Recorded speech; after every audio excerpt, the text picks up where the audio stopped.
Windows on the World have covered United Nations Agenda 21 in previous shows. It's a massive subject, but ultimately this means loss of all your human rights, loss of private property, and much more. The Club of Rome's 1991 publicly available document, The First Global Revolution, states, "The common enemy of humanity is man. In searching for a new enemy to unite us, we came up with the idea that pollution, the threat of global warming, water shortages, famine and the like would fit the bill. All these dangers are caused by human intervention, and it is only through changed attitudes and behaviour that they can be overcome. The real enemy then is humanity itself."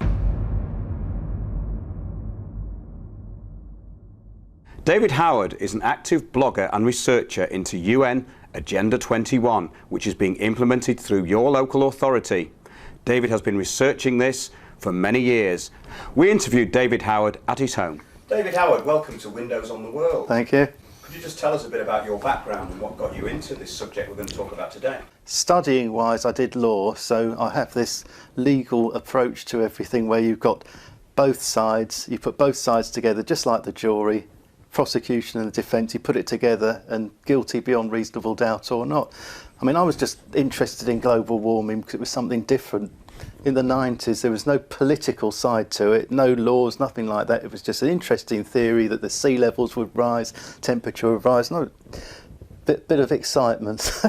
You know, I'd reading the papers for years and years in the 90s, and then probably after about 5 years I was noticing that all the things they said would happen started not happening. I think, hang on a minute. Then the legal mind kicks in, because when somebody's been framed for a crime, or the other way around, or you know, done something and they're trying to hide it, they will miss things out, they will make little mistakes, there'll be inconsistencies, and I saw all the same things that you see in a prosecution that's going wrong, coming up where things just never happened. I thought, well, this is exaggerated, and then with the dawn of the internet I could really get busy and go into things, and 90% I would say of the summaries of the reports are on the internet, free for anybody to read. So I just got into it, and I was so shocked by what I found that I thought, right, I've got to tell people about it, and that's basically led me to where I am now. I think what's interesting about it is it's a politically led agenda. It's not really a true green eco agenda. Not at all.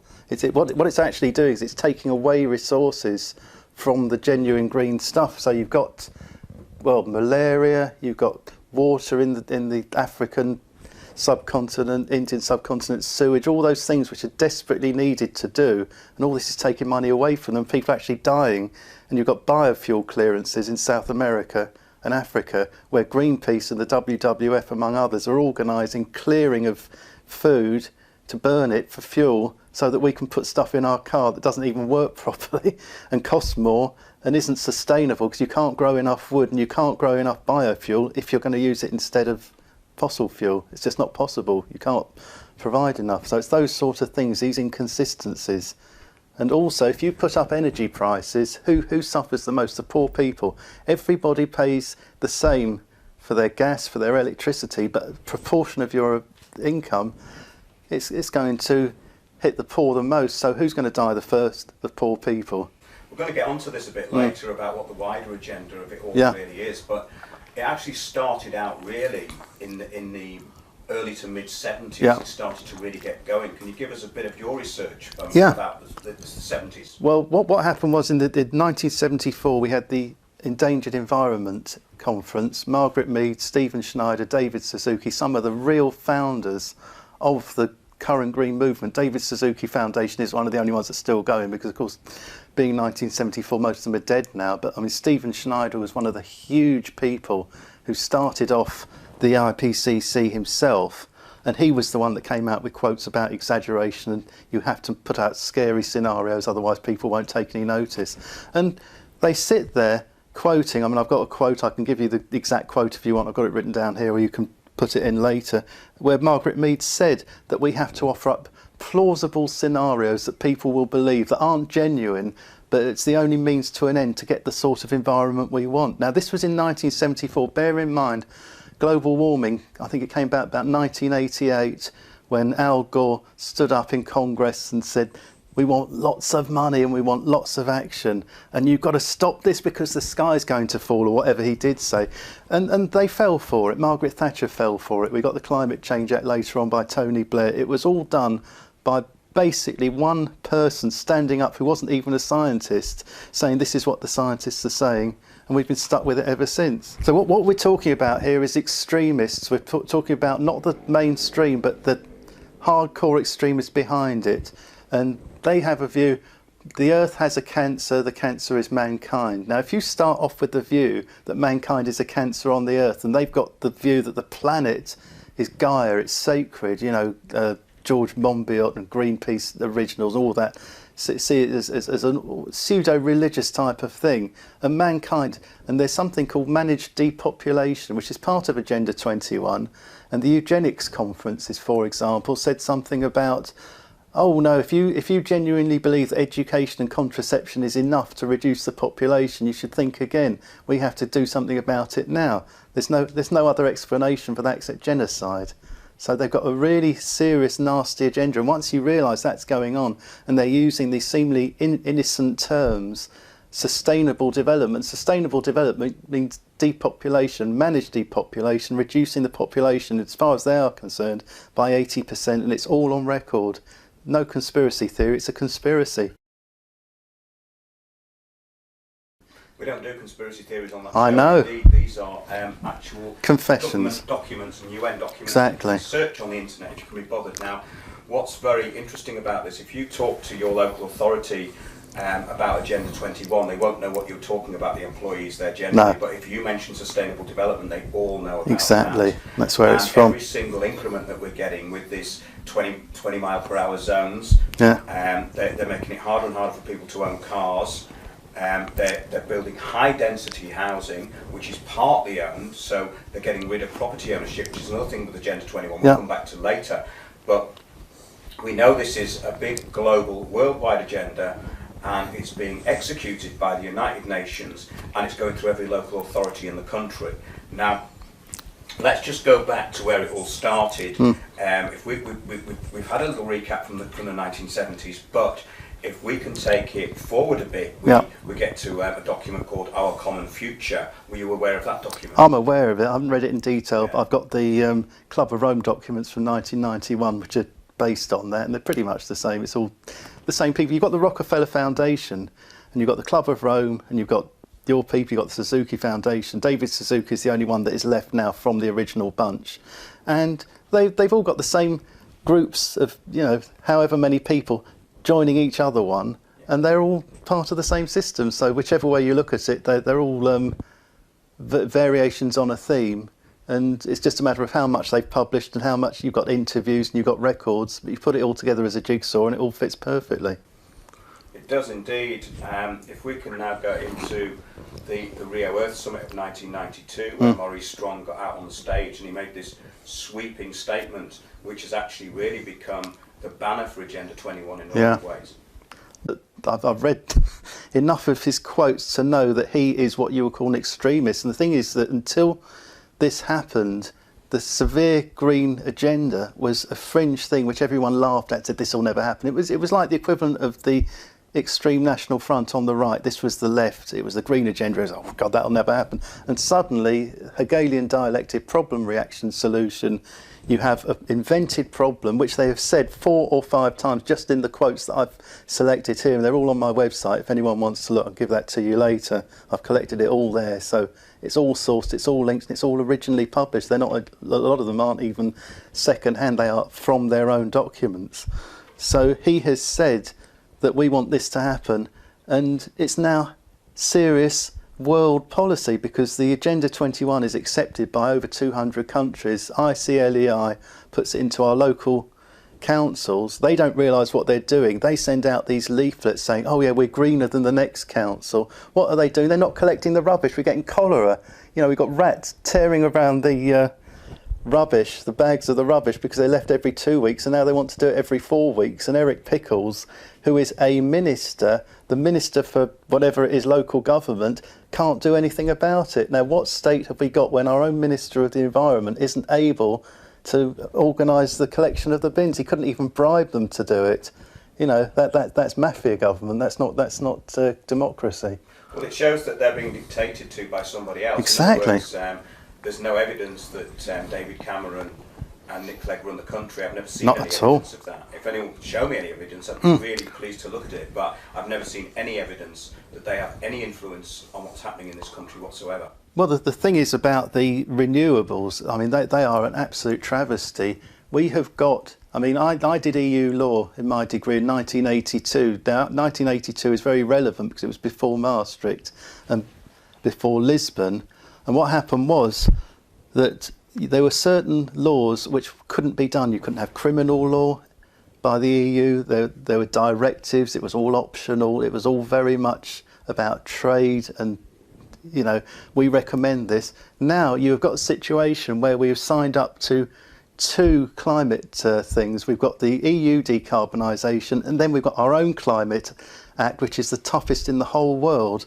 And we have got fines. It's like they measure the air. You see these little things in the street with the catchers for the air in it, and they're measuring the air pollution. If we go over a certain amount of CO2 and air pollution, we get fined so much that it costs less to subsidise wind farms than it does to pay the EU fines, which are compulsory.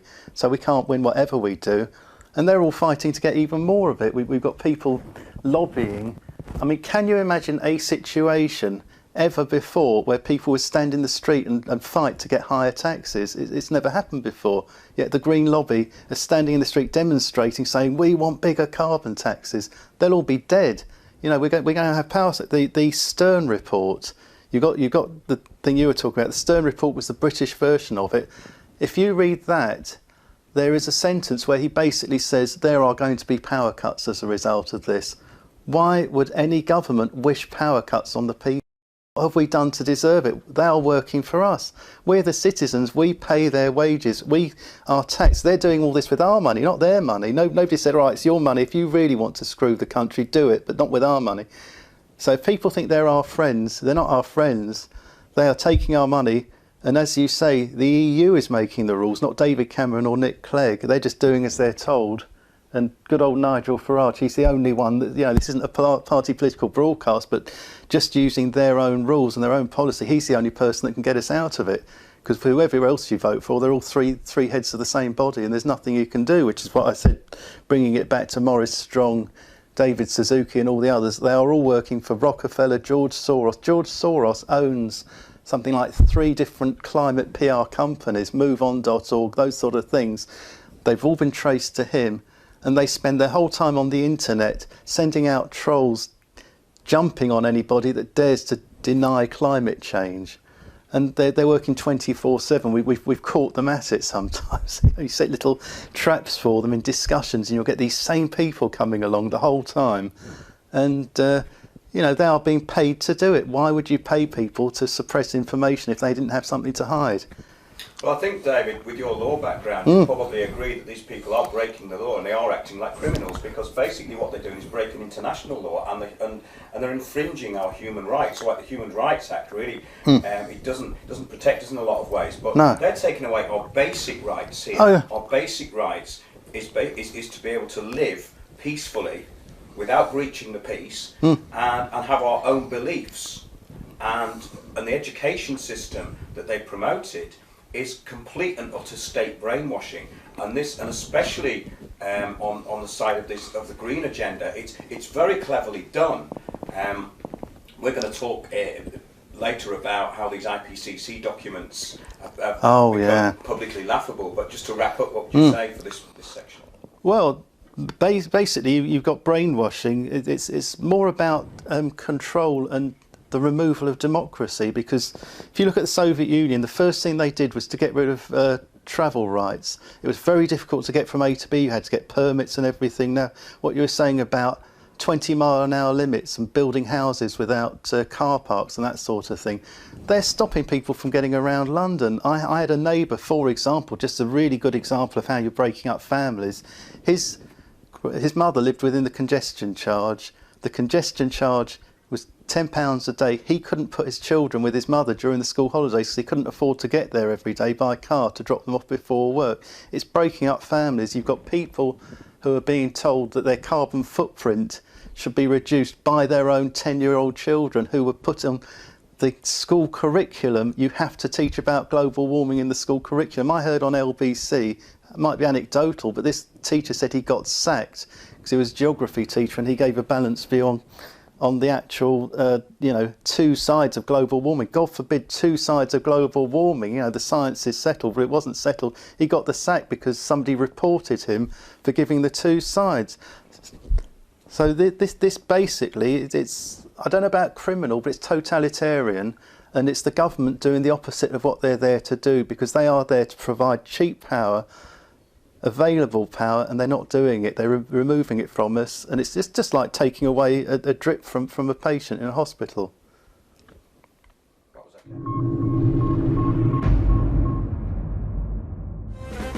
All right, son. Hello, babes. Here, listen. Since my alien abduction, I've had superior knowledge of the skullduggery being perpetuated by those puppets in Parliament. The economy's going down a carsey. The military-industrial complex has got more front than Margate, and I've had a major false flag down at the bookies. Here, come here, listen. Well, sunshine, if it all goes pear-shaped and you need somewhere to live, what about renting a shipping container for £75 a week in Walthamstow? The council reckon they're worth 20 grand a pop. Yeah, they're stacking these things on top of one another and renting them out. There's a waiting list of over 100 for them. Here, hold up. Why don't they do it in Dagenham? They could pack them in like sardines. Room for one more on top. I better get off. The trouble and strife is giving me grief about the allotment. I told her nothing we can do, babes. They don't want us growing organics. It's Agenda 21. Agenda what? She says. Correct, I says. Now get back to your lunar gardening while I read about sustainability. All right, son. See you, babes. Be lucky.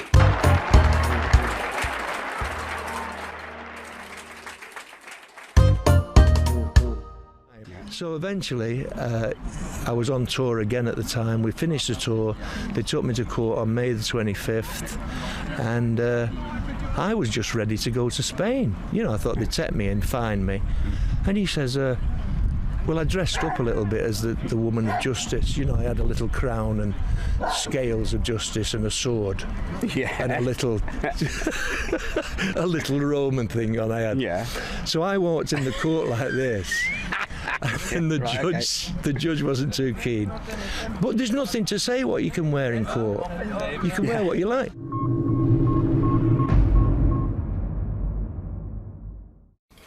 Okay, David. Yeah. So now I'd like to talk about our sort of Soviet-inspired education system. Yeah. What it's doing to children's minds. Well, I mean, this is very interesting because it is also bringing in the law in a very nice way, because An Inconvenient Truth is a film, supposedly fact, and it was actually on the school curriculum, which was totally a propaganda film for global warming by Al Gore, who we can talk about in more detail later, because he is like the poster boy.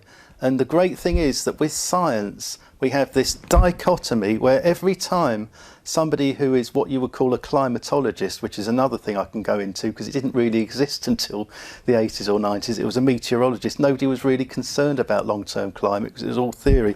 So you have Al Gore, the non-scientist, who wrote the film, and it's now compulsory part of the school curriculum in Britain. They all have to learn about this and watch it.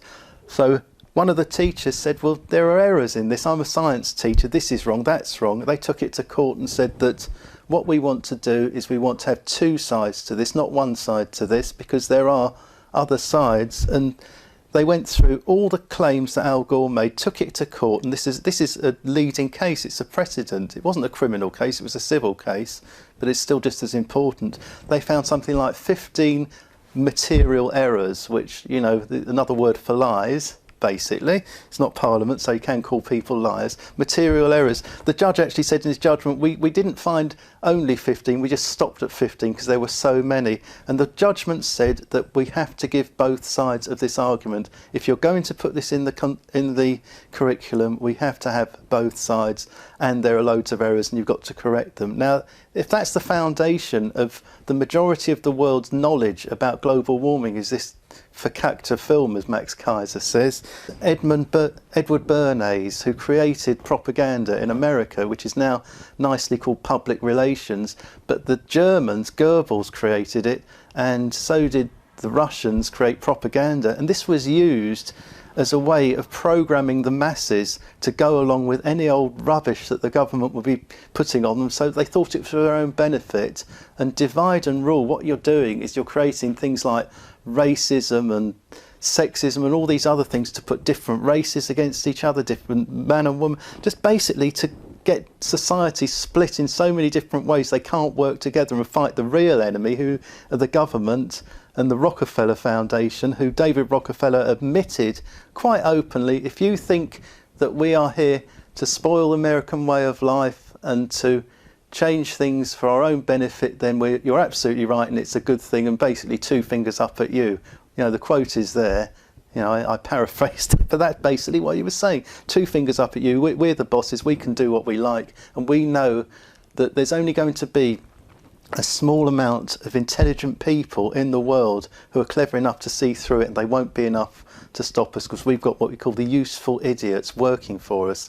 So basically you've got the leaders who probably know all the truth, and the followers who are the useful idiots, who are the people who go around defending the people. It's Stockholm syndrome. You've got people who are defending the people who are actually hurting you from hurting you even more. And that is perfect Soviet Goebbels. It's all from the same book, the style of propaganda. And, you know, in a moment I'll tell you about the translator for Agenda 21, because I've got into a little piece of paper which translates all the nice fuzzy words, they call them, into what they really mean. And it is not nice at all.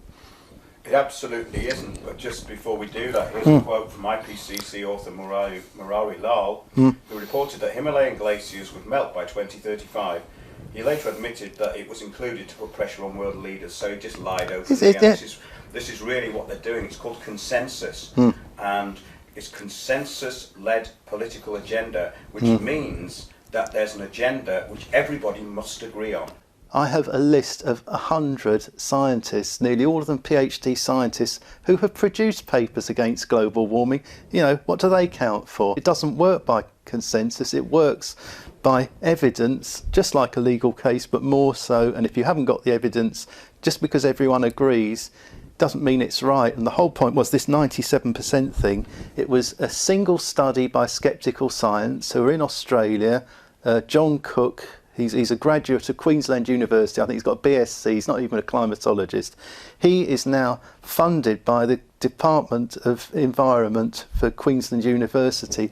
They are running a staff. They must be paid. You can go on their website any time of the day, and within 3 seconds your comment will be deleted if you say the wrong thing. They have got the fastest moderating team. You can't do that. And they've got a list of people round the world that are working on this, serious scientific names. The 97% is basically from, I think it was about 3,000 scientists. They had the vague, I mean, I did statistics years ago. I know the basic ways how to run a survey. They didn't ask them straight questions. They say, do you think man could be responsible for climate change or the climate? You know, yes, it could. You know, we're not scientists. The scientists, they all say that it's an open question. It's not a closed question. And the 97%, they whittled down the number of responses to under 100 responses to get the 97. They got rid of virtually every person's response except the ones they wanted. That is not scientific. And if that's the best they can do, you've got the Petition Project, where something like over 30,000 scientists have said they're wrong. You've got the American Meteorological Society, where 57% have their scientists agreed with it, which is roughly what the American people do. So even they can't even get their consensus figures without lying. It's as simple as that. If they've got to lie, they've got something they've got to cover up. Because if it was true, it would stand up on its own. You wouldn't need all this political stuff to keep it going. Well, the IPCC actually openly say that they are not a science-based organisation, no. But they have people who contributed to them who actually state what they're saying is science when it isn't. So no. They're actually putting out very fraudulent information. It's way beyond misleading, and if you read their reports, they're laughable. Well, the best one that we've got, and the amazing thing is, thank goodness with ClimateGate there was some impact and a lot of people woke up. But this is the best one. I mean, off the top of my head, I think it was 45 million tonnes of ice was being lost from the Himalayan glaciers every year.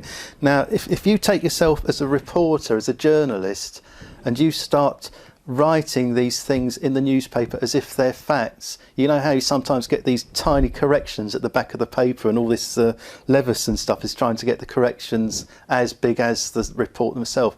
Anyway, this was not just saying that the glaciers are melting, but the exact amount. Now, we would all trust it. We would all assume it's right, accept your authority. What happened was that there was a little report came out afterwards saying, we've measured the glaciers. And I thought, hang on a minute, you just said that they're losing 45 million tonnes a year. Well, where did you get that from? They weren't just melting. 45 million is a very specific thing. If you were doing an exam, if you were a scientist doing your BSc or your MSc and you wrote that sort of thing and you were caught making it up, you would be booted out and you could lose your degree. But they were doing things, because they're qualified, they are doing things that would lose your degree in the future. But because they've already got their degree, they can get away with it. It turned out that they'd never measured these Himalayan glaciers at all. And when they did measure them, get your satellite out and look around, they hadn't melted. There was no melt. They were absolutely solid. Now, if those glaciers are solid, they represent a huge amount of the land ice that we've got outside the poles, and it also represents the tip of the iceberg, literally, of how many lies can they get through that we trusted that we haven't checked. Because if that one comes out and it was one of the biggest glaciers in the world, had been totally fabricated, you know, every time you get caught doing something bad, how many other things have they done which are equally bad? You know, it must represent general rather. I'm not talking about induction here myself, but it's not the first time they've been caught. You gave me another example. That's 2 examples, and I'm sure we can find more. There's a lot of them in that report, and they have retracted a lot of it, but I've actually heard these guys speak, and what they put out is that they kind of say, as I said before, that they're not scientists, but they're relying on science, but they're not relying on science, and this is the crazy thing. But you've got this green agenda who are pushing it, and they've co-opted.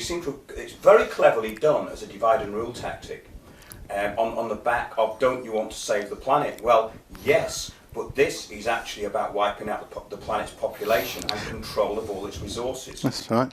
Yeah, well, that's the thing that Patrick Moore, the old leader of Greenpeace, he saw his own organisation being ripped to pieces by a political agenda, and he left. And he has now come out, along with that other chap who's 90 years old, whose name I can't remember off the top of my head, but he was another great activist, and they're both saying, we got it wrong, we're sorry, we got it wrong. More people, one by one, are slowly coming out of the shadows, because it's a bandwagon. Once one person leaves, they think, well, he's survived, nobody's bumped him off and killed his family, maybe we can as well. And somebody had a marvellous different report in NASA, Ferenc Miskolci, I think, or Miklos Zagoni, they were working together. They were sacked because they wouldn't retract the work, and they had all his work that he'd done at NASA wiped out for doing it. This isn't the sort of scientist thing. This is completely Soviet.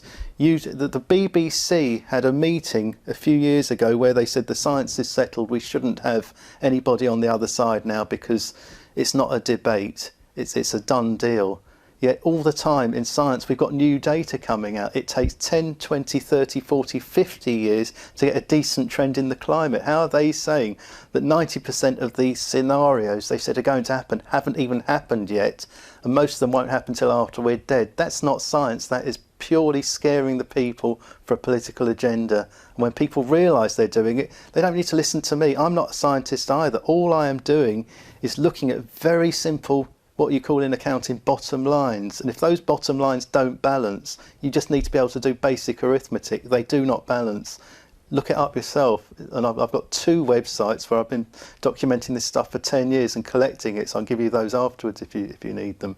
And people can look them up, and they've all got links back to the original, so it's pretty good first-hand stuff.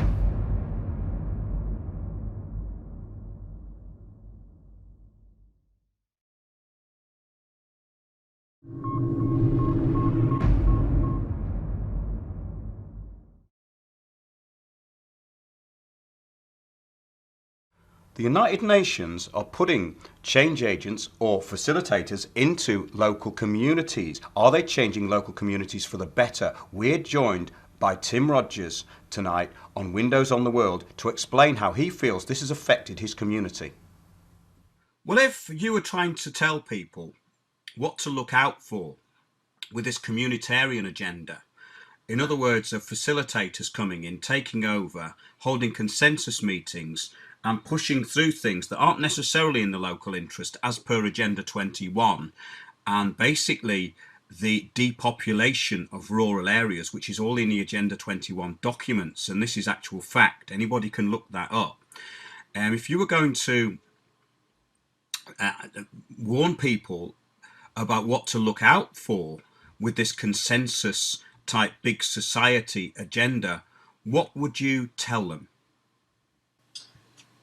It's very multi-layered, or it's a very, very complex system, like I said earlier. But what you will see, like I said, is you will see so-called volunteers pretending to be amateur. I mean, it's incredible to watch, right? They're very, very organised. So if I said to you, Google your parish hall, I mean, this is just a daft thing, right? But I'm just making a point of it. So if you were to Google quiz and curry nights in parish hall, you'll get hundreds and hundreds of results, right? You can just scroll through them. So then if you put on the 20 mile an hour parish hall council, again, you'll see this being implemented through every parish hall, right? This was the localism bill that was we voted against, 87% against 2 years ago. But it's all going on again, and everybody just accepts it.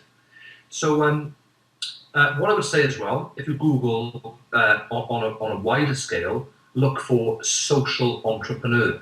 And if you find a social entrepreneur in your area, go on their LinkedIn, scroll down and look at what organizations they've trained under, and then right down at the bottom of the LinkedIn, and then put those organizations in Google with key names like Saul Alinsky, Rules for Radicals, Sustainability, Global Exchange, Change Agent, all those type of words, what we're seeing quite often now. So if your parish hall or community centres had big funding from various companies, I know one of them, it was like waste companies, big waste companies, pumping like 30 grand in. Then we'd have 60 grand from somewhere else, 170,000 from somewhere else, 300,000 coming from Welsh Assembly. It's all coming from the same place. Here's another thing as well, right? It's all coming from Rothschild foundations. So if you Google open charities Rothschild foundations, it'll come up on search engine, and then Google open charities your area or your parish hall. So I put in open charities Rudbury Parish Hall, bang, it'll come up. So there we are, we've got a direct link to the Rothschild foundations, all right? The Rockefellers are involved as well, but the Rockefellers are involved with the depopulation and more so with America and the European Union. Yes, actually true, Tim, that's true, because it was Nelson Rockefeller that was behind a lot of this fake green agenda, which became Agenda 21. So they're massively behind it. Yeah. Well, what I was going to say as well, if we can just drift back again to where you were saying earlier about effectively, we know where it's all going, right? 100%. They're just doing it on gradually, so you wouldn't recognise it. if you get out the commonest planks, 1 to 10, you have a look on there, and once you understand them, they're fairly simple. You'll start to see them all going on. But what I was going to say is that some of the tricks they're using to steal farmers' land is absolutely astonishing. And I'll give you an example. I was speaking to a farmer a couple of weeks ago, and I've been making lots and lots of inquiries. And I had his number passed me from another farmer who was having problems, same sort of thing. I'll get back to it now in a second. But I sent this fellow, I said, have you had any problems with footpaths and rambler groups and, people coming along having to go with your fence and saying that shouldn't be there? And, we've had a little bit of that, but the council was okay about it. And it was really, they told us it was a footpath there, and it did turn out to be one. Well, 4 times they said it was a footpath running through my ground, and every single time it wasn't. So they make these things up, and they start people agitating, we had the right. Now, you remember that. We had the right before you. The collective got the right before the individual. The reason they use collective activity is it's a good source to cause disorder. Our laws are built on common values to get a happy balance, but they use collective rights. We were here before you, so they're encouraging with very simple means criminal activity. So he said to me, I had a problem with a footpath, or 1 or 2 problems with it. I said, well, what about anything else? I said, in relation to your access to your farm. And he said to me, well, I got a piggery, he said, and we got quite a bit of land there, and it's more urban. I said, oh, right, that's interesting. So he said, first of all, we had cars dumped out there in the night. Then we had youths hanging about. I thought, well, yeah, okay, that could be something that could happen. But then he told me, he said, a councillor from down in Bargoed, and he was in Oakdale, she came on to my piggery to buy some feed or something, or whatever it was. And there was a lady leaving at the same time. So she blocked her car, stopped her from getting past. And she got out of the car then. She was adamant she wasn't moving. So they phoned the police. Police come along, give her like a £70, £80 on the fine spot. So I thought, wow, what sort of councillor would do something like this? I'm going to get on to more actions from so-called volunteers and councils later on. And so a couple of days later, he had a similar occurrence with somebody from a community centre was blocking the access. And a couple of weeks later, highways were over talking about tarmacking his road. So what they're going to do is they're going to tarmac his road and steal the access to his land. So all of a sudden you've got an adopted highway. It only takes a couple of metres, right? But they'll do him a good favour. And the local farmer will think, God, this is great, because all of us would. We haven't got to put our hands in our pocket for this drive. All of a sudden it becomes public property, in other words, Rothschild property again. So that's one way they're doing it. I know another man who's had community groups going on again about footpaths. It's a very good favourite one for them. And they put up a Facebook, and they were all saying, we're going to go up there and we're going to do this. And it was like a couple of hundred people within no time on this Facebook. Where they all come from, right? Because they work in networks. There was a few things said on there that was very nasty. The police were involved. I got involved. I saw it. That's at the point when I saw it. And I contacted this man and I said, are you having problems with community groups? I've been speaking to him ever since, and I've got an enormous amount of information from him. So what the council are doing, he said he's had problems for 13, going on 14 years. I've had problems for 15 years, non-stop, absolute barrage, non-stop from the council of all sorts of issues with my so-called land and issues with me. He had the same. So he is now in a battle where the council has gone for the juggler, and they're trying to say that his road to his 1,200 acres of mountain is a old adopted highway. Well, it's not. He's been to court, he's coming across bent judges, and it's going through again now. So one of the, it's unbelievable as well, this is incredible, right? But all the key figures in the council, particularly in legal, that I've had problems with, and I'm not talking about, somebody could say, oh yeah, that's their job. It's not, right? These people are really pushing it. So all the same key figures that I've had problems with, he's had problems with as well. And I spoke to other people, and they've had problems with the same individuals. You know, what we're talking about is misfeasance in public office, which carries up to a life term imprisonment. You can look at the law on the internet and the CPS guidelines. And also, there's a civil tort under as well. So what we're doing is we're going around finding all the victims to get a group to start to take these people on. We don't want to take the councils on because we'll be fighting public money. They'll just throw loads of money there. We need to find and prove criminal activity from these people, and we will do it. We will nail them, right? So that's what they're doing. They're using all sorts of different tricks to take control of all the resources and to destroy people's private property rights. So it's a big drive to go after farmers. In my area, what have I got? I've probably got, in the whole 3 little villages, we've got Drython, Waterloo and Rudry. Rudry being like the hub, this is where this parish hall is. And, how many farms we got? 5, 6, So they're going to work that hard once they got this all set up, to get what they want. I think that's a very good point, Tim, because this is really how simple it is to take over the infrastructure of a small community. You can do it with very few people. And we pointed this out, how easy it was to take over a group with Occupy. Occupy St. Paul's was taken down with no more than a handful of people. Facilitators came in and destroyed that whole group. And it was really about the financial system, people protesting about the financial system. Within weeks, it'd been turned into facilitator-led groups, all talking about climate change. Well, it's the same as fracking, right? It's Hegelian dialectics again.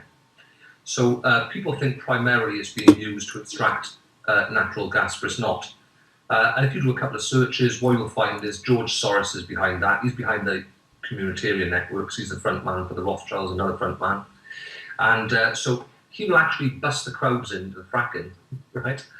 And he owns massive shares in the fracking companies, which incidentally, over here, part of the communitarian team, we've got a natural gas expert who's an accountant for a massive company that's involved with fracking, right? So they're going to frack us to cause disorder, so they'll have the right to say no more protests, because this is all a move towards removing our individual rights and freedoms. So, they make the most gains when they cause disorder. So they need disorder to say, we're not having that anymore, we'll do this. It's like, if we had 15 burglaries up here every week for the next 12 months, we'd have cameras. Again, it's Hegelian dialectic, right? They cause the problem, stand back with a solution. So so this is what they're doing with fracking. And going back to what you said about Occupy Wall Street, that was the same. That was initially set up by George Soros, gained some pace, had huge public support, quick, knock it on the head. Right, this is getting too big because everybody started to detest the banks. But there's another twist there, because if you have a look at the situation which they were pushing out against the banks, we're not fighting against the banks. We're fighting against international bankers, a handful of them. So they want to get rid of the banks, right?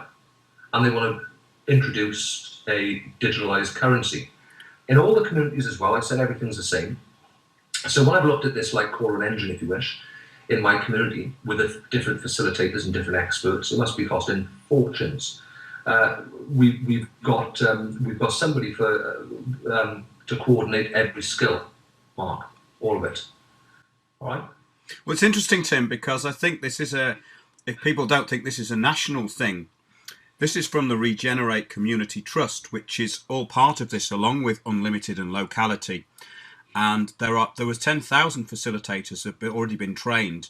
This is just from a website, Regenerate website. It says Bath and North East Somerset Council trained 100 civil servants and public sector officials in a new approach to engagement and embedding the practice in the heart of the authority, transforming its relationship with the community.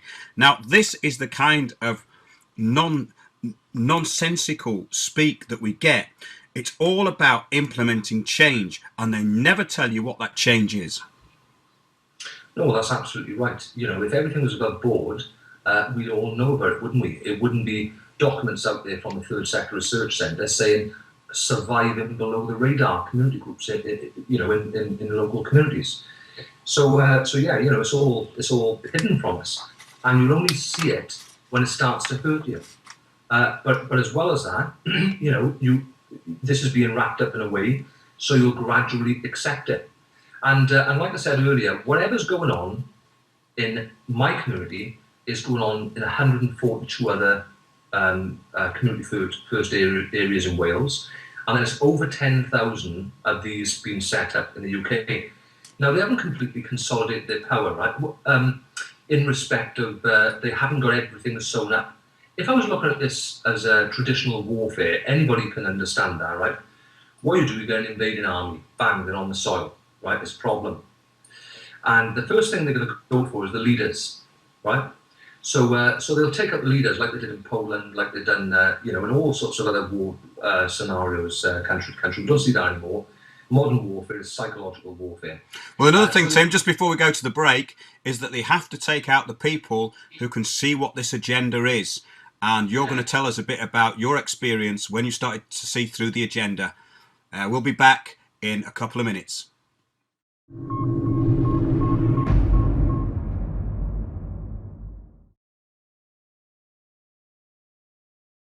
Okay, so what we've got here basically, there's a list of words.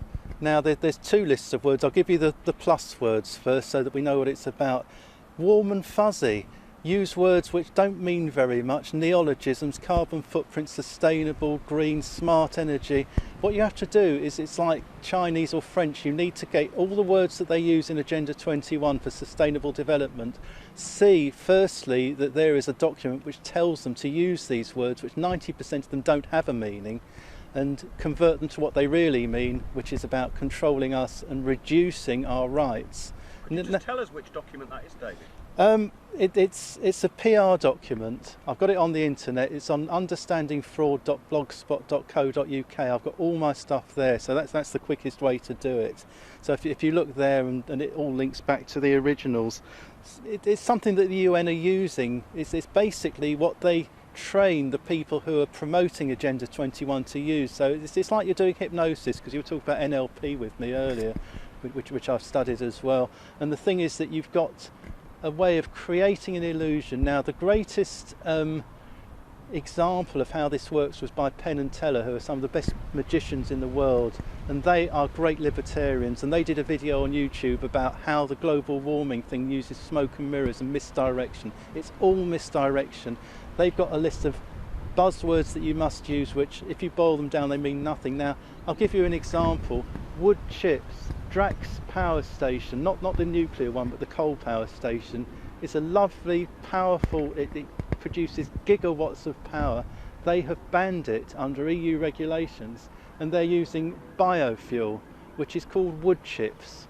They go to America, they get all the offcuts and all the rubbish from America, ship it over here. It has 50% of the power that the coal has, and it costs 6 times as much.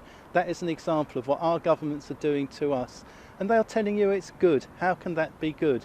Now, the other list of words, I'll give you an example just to see how it works in context. It's not about global warming as such, but it puts it into a Soviet-style thought and mind control. 1984, Brave New World. It's all based, it wasn't fiction. When they wrote 1984, it was on his own observations of the way politics were going as fiction, so that people would think and they would be aware of it.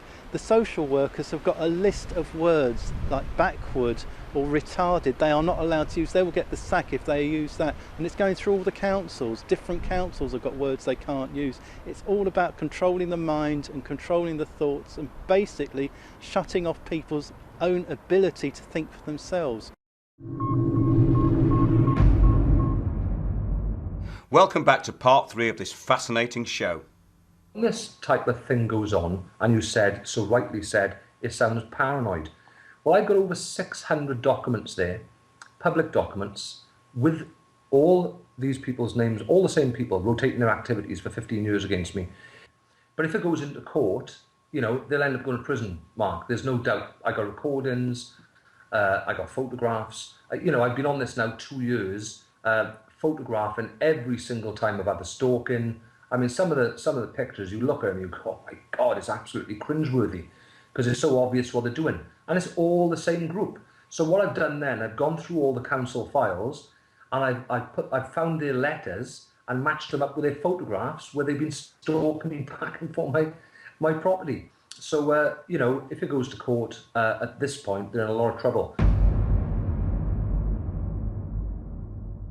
And I was discussing what was going on, and I didn't understand it as well as I do now, but I had a good grasp of it, but it was just hard to articulate all these applied sciences, you know.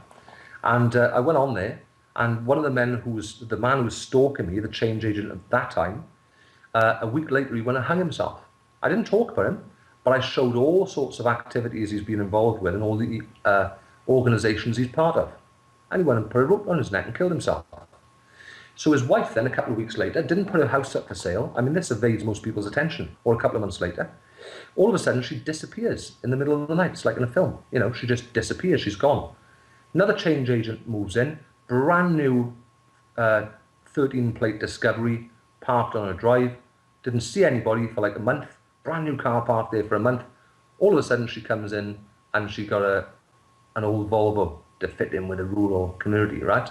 So she's low key. I mean, it's unbelievable. You know, you see it all in action, Mark. It's like, wow, this is like something you see on a film. But it's not. Spies are involved with clandestine operations. Call them what you want. But effectively, they're doing things in secret. And the reason it's been done in secret is because nobody in their right minds will allow it. Nobody. And once you expose these people, they're finished. They just cannot operate. So when I said earlier to get a group of people together, it doesn't have to be a lot. You just have to bring a public awareness to what's going on, all right? So what I was going to say as well, just to round up what I was saying earlier, how do they create this chaos? How do they create the divisions? You know, we know why it's selected, because they're selecting targets. But I give an example. This man who hung himself, he'd report me to the council for my fence. And at the same time, he'd report my new neighbour. And at the same time, he'd report my other neighbour. So my new neighbour came up to me, he said, Tim, I've got a problem with my green box on that, you know, this big storage steel box, those big ship containers, where he just moved in, he was keeping all his stuff. I said, no, I haven't got a problem with it. Why? Oh, he said, I've been reported. I said, do you want a letter off me to say that, you know, I haven't got a problem with it? Do you want me to write to the council? No, not at all, Tim. I said, have you got a problem with my fence? No, he said, not at all. I've never seen it, right? So anyway, I had to go to the council to deal with this because it was just an ongoing thing again. And all the council officers know me now by my first name, you know, they've all eaten in my house, they've all had cups of tea here because there's been so many problems these people have been causing. So when I spoke to this planning officer, I said, what's all this about? He said, well, actually, Tim, he said, I think, you know, we're starting to think something is going on. You've got a couple of troublemakers up there. I said, oh, it's taken you this long to find out. And he laughed. And he explained to me then, he mentioned his name, same man who hung himself. And he said he was coming down here and he was putting in so many reports, he said, the enforcement officer, Wayne, stopped taking them. And we discussed it. And he's become very unpopular with officers because then he started to report us for not taking the complaints. So what he was doing is he was strategically trying to whip up a hornet's nest between neighbours, and he was doing that for several reasons. Once is because we're next door to the parish hall. He doesn't want us supporting each other against the nuisance they're using to create the conflict, and also the fact that he can step in and say, I can deal with this nasty man again. So they don't like changing targets, main targets for Lindsay activism. And yeah, I mean, sometimes, Mark, I've said this to you, right? I pinch myself, think, God, you know, this is real. But it is, mate. It's gone on for 15 years. And so they don't like changing targets. So it's a matter of a fact of saying, well, that nasty man down the road, I'll deal with him this time. We didn't have him so much last time, but I'll deal with him. We'll get him on an harassment warning, right? And they tried it on me. And the police officer said to me, I went down there, he caused disruption. And and the way it's dressed up as well, you wouldn't see it half the time because, say for argument's sake, they'll dress up, they'll have a scouts event. And instead of having an ordinary scouts event, we've had scouts over here 15 years, never ever had a problem, never ever once. Sarah's taken them over cakes and glass of squash and everything else. But this time we've got 7 or 8 groups. And what this boy does, he organises all those tents right up to the side of my boundary, and then he put a sign at the top. I took a picture of the sign, because like I said, I've been noting and taking pictures of everything, and he'd redirected the footpath to the side of my property. So all day now, I've got these hundreds of people walking back from my kitchen window. I got screaming, shouting. They had a ghetto blaster in the background. So I had 2 days of this, and me and my family didn't sleep for 2 days. So after 2 days, I phoned this boy and I said, look, can you be reasonable? Can you organise that over the other side of the field? It's really intimidating me and my wife and our family. You know, it's really distressing us. He said, I'll consider it. Right? A so-called volunteer. I'll consider it. I said, well, so he's doing this to agitate me. And I said, well, you know there's been some problems, and I certainly don't want problems, so organise it properly, please. He said, I've heard about you, he said. And he's really trying to have a go at me. Thinks he's a right cool dude, right? So anyway, I phoned the police. Police come up, yeah. And the police informed me, local Bobby, nice guy. He said, Tim, you tape recorded who he said. I said, so is that disorganised? I said, have a look at the event, the way it's set up. And he said, I've got to be honest, he said, it is a bit invasive, isn't it? The way he's set up looks like he's trying to antagonize you. I said, well, he is. And Linsky Rules for Radicals is all about setting the target up and saying to the community, look, we've got this man again. He's rotten. So this is the new leader, and he's trying to empower himself now against me and to translate the hatred into support. This is how it works. So these people are calculated, they're dangerous, they're using children, they're using elderly people, they're using neighbours, they're using friends, they're using family, all right? So these people are incredibly cruel, and they're in every single community. And if people identify them, and of course, one thing they've done as well, most people could remember this, they shut down all the rural post offices in about 2004, 2005. So we haven't got a little shop for everybody to get together, because it used to be like the gossip shop, didn't it? For all the older people. They'd go in there and have a gossip. Well, they were all shut down rurally at the same time. It was part of Agenda 21. Suits two purposes.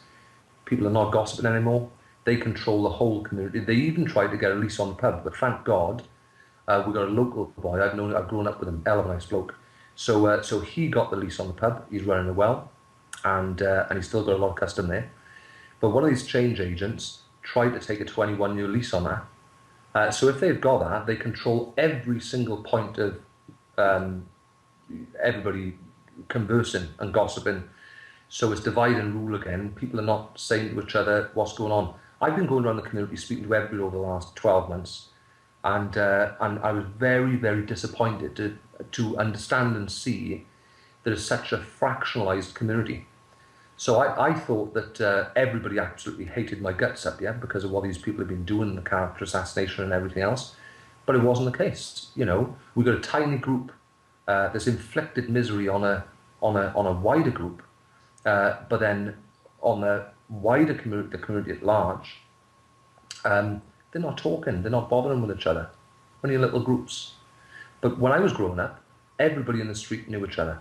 You know, it was a very genuine respect for everybody, and you know, there would be no feuds. There'd be fights, of course, but they'd be settled fairly quickly. But these people are introducing feuds and violence and disruption absolutely deliberately. Saul Alinsky's Rules for Radicals. 1. Power is what they think you have. 2. Never go outside your people's experience. 3. Go outside the enemy's experience. 4. Make them stick to their own rules. 5. Ridicule is the most powerful weapon. 6. Enjoy the action. 7. Drag is a drag. 8. Pressure on. 9. Threat is worse than the action. 10. Tactics designed to keep the pressure on. 11. Don't be afraid of the negative. 12. The price of a successful attack is a constructive alternative. 13. Pick the target, freeze it, personalise it, polarise it. The target in this case would be anyone not going along with the United Nations Agenda 21 and its change agents. We will be covering the big society and its change agents and specific agendas on future shows. All the documents and information we have covered on this show are in the public domain. The big society and its change agents are using radical consensus and deviant techniques which could be classed as domestic terrorism. This ruthless agenda will impact every part of every life in Britain and the rest of the world under United Nations Agenda 21. This is being implemented at local level through your local council. All the documents are available on the internet. This document is about the third sector. It's from the ESRC, Economic and Social Research Council. Its title is Changing Realities of the Third Sector. This is from page 17. Building community action depends on a shared cause, often a common enemy, identified by communities themselves, rather than imposed agendas from above. In other words, anyone not co-opted into the communitarian police state is an enemy and they will be turned against with no regard for law or due process. This tyranny can be countered by making change agents liable for their actions, as they are officers with public accountability and liability. We will be covering much more on this massive subject on Windows on the World in the future.